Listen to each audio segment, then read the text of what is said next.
Praise the Lord, saints of God. Welcome to another VIP morning devotion. Thank you so much for joining me today. I hope that you are all doing well. I hope that you are all blessed this day.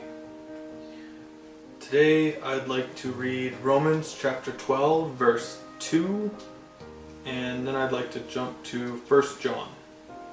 Romans 12 verse 2 says, "And be not conformed to this world, but be ye transformed by the renewing of your mind, that ye may prove what is that good and acceptable and perfect will of God."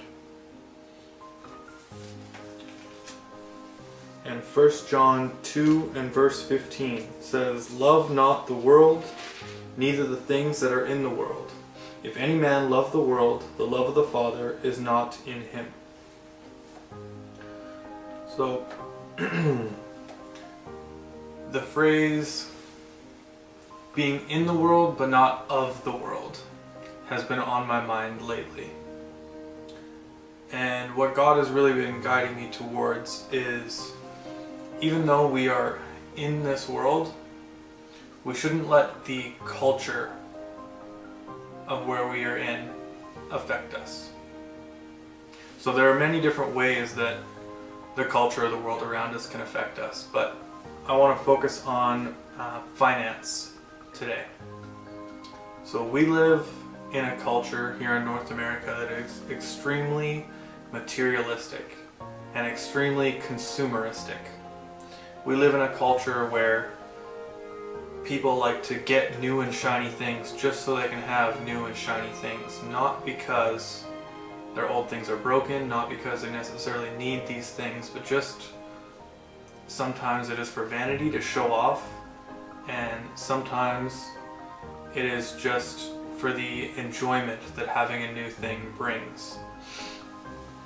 But being a rapid consumer, being extremely consumeristic, can hamper your finances, and the downside to that is that you don't have anything left to give to God. Giving has been something that Pastor's been talking about lately, and it's always an issue. What should I give to God? How much can I give to God? And when you are spending money frivolously on things that you don't necessarily need, the amount that you can give back to the kingdom is reduced.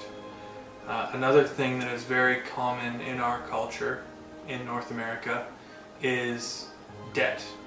Now, whether that would be financing things or credit card debt or line of credit, all of it does the same thing that I just spoke about. It leaves you not enough left, or not as much left, to give back to God. In fact, if you go too far into debt, you can end up being a slave to debt. You might not only not have the finances to give to God, but you might not have the time to give to God either. If you become so far indebted that, I need to pick up that extra shift, then it might be, I can't go out witnessing, or I can't go to that Wednesday service because I need to make money so I can pay my debts. And in that way, you can become a slave to it. And I'm not saying that all debt is bad. Sometimes it's necessary. Sometimes you finance a new vehicle. Sometimes you get a mortgage on a house, and those things can be good. But it's when this is in excess that it becomes a problem. And really, anything to excess that it gets in the way of what you do for God or your relationship with God is a problem. So today I would just like to encourage you to be wise with your finances and be wise with the influences around you. Really examine what you're doing and why you're doing it.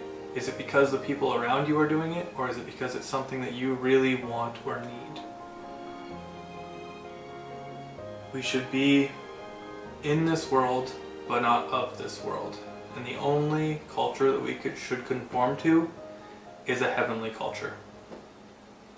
So thank you for joining me today. God bless you.